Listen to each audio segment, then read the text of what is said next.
members. Hi, Chief Romy. Please. Hindi naman po namin mandato na makialam sa politika. No? That is not our mandate. Hi. Yan. How are you? Magandang hapon. Okay naman po sir. Thank you. Thank you sir. Yeah. Tapos po kami lahat, yes. We have good news.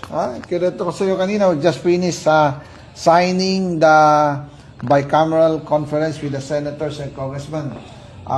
Pasok yung sinabi ko sa iyo when we meet last week, no, sa Misibis. Opo sir.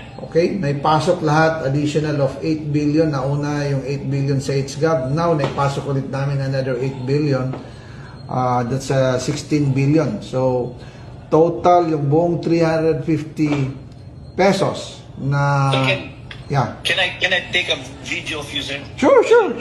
Okay. Yes sir, I can show it to the staff sir as the personnel when I talk to them next on the 14th on the Saturday sir. Thank you. No Yes, sir. problem. Maganda yan malaman ng mga staff na we are taking care as per instruction by our speaker, instruction by the president.